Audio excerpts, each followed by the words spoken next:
नमस्कार, एचडब्ल्यू मराठीमध्ये आपलं स्वागत। मी अतुल चव्हाण। एक नजर हेडलाईन्सवर। काँग्रेसने औरंगाबादमधून लोकसभेचे तिकीट न दिल्यामुळे नाराज आमदार अब्दुल सत्तार भाजपमध्ये प्रवेश करणार असल्याची माहिती सूत्रांकडून मिळाली आहे। सत्तार यांनी भाजपचे प्रदेशाध्यक्ष रावसाहेब दानवे यांची काल रात्री औरंगाबाद येथील चिकलठाणा विमानतळावर व्हीव्हीआयपी कक्षात अर्धा तास बैठक पार पडली। या बैठकीनंतर सत्तार आणि दानवे दोघेही एकाच विमानाने मुंबईला रवाना झाले। आमचं सरकार आलं तर जुन्या नोटा बदलून देऊ असं आश्वासन वंचित बहुजन आघाडीचे नेते प्रकाश आंबेडकर यांनी दिलं आहे। सोबतच सरकार व्यापाऱ्यांना धमकी देऊन भाजपचा प्रचार करायला लावत असल्याचा आरोपही त्यांनी केला आहे। नांदेड जिल्ह्यातील हदगाव इथल्या प्रचार सभेत ते बोलत होते। लोकसभा निवडणूक जाहीर झाल्यानंतर आंबेडकर यांची हदगाव येथे पहिल्यांदा जाहीर सभा झाली।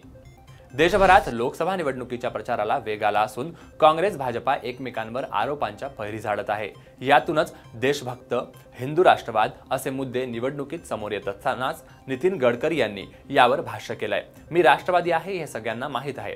आम्ही मागील निवडणुका लढल्या, त्यात आमची आश्वासने जी दिली होती, मात्र आम्ही आता सत्तेच्या काळात काय केलं हे सांगण्याची वेळ आली आहे।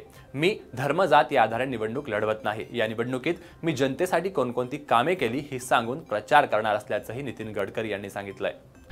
पुलवामा येथे सीआरपीएफच्या ताफ्यावर झालेल्या भ्याड हल्ल्यानंतर भारतीय हवाई दलाने पाकिस्तानमधील बालाकोट येथे एअर स्ट्राईक करत दहशतवाद्यांचे तळ उद्ध्वस्त केले होते। मात्र या एअर स्ट्राईकमध्ये नेमके किती दहशतवादी ठार झाले याबाबत सुरुवातीपासूनच उलटसुलट दावे करण्यात येत आहे। दरम्यान विंग कमांडर अभिनंदन यांचे वडील एअर मार्शल सिम्माकुट्टी वर्धमान यांनी बालाकोट येथे एअर स्ट्राईकमध्ये दहशतवाद्यांच्या तळावर टाकण्यात आलेल्या बॉम्बमुळे सुमारे 250 ते 300 दहशतवादी मारले गेले असावेत अशी शक्यता व्यक्त केली आहे।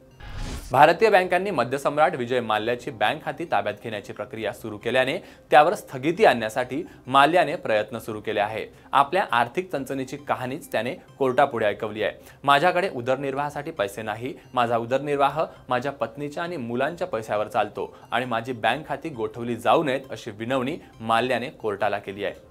सविस्तर बातम्यांसाठी पाहत रहा एचडब्ल्यू मराठी। आमच्या वेबसाईटला लॉग इन करा, फेसबुक पेजला लाईक करा, यूट्यूबला सबस्क्राईब करायला विसरू नका। धन्यवाद। आता सर्वात आधी बातम्या मिळवा आमच्या मोबाईल न्यूज ॲप्लिकेशनच्या सहाय्याने। अँड्रॉइड किंवा iOS प्लॅटफॉर्मवर जाऊन HW न्यूजचे ॲप सर्च करा, डाउनलोड करा। आपल्याला हवी ती भाषा निवडा। आजच्या बातम्यांच्या गर्दीतून आपल्या कामाची बातमी मिळवा फक्त HW न्यूजवर।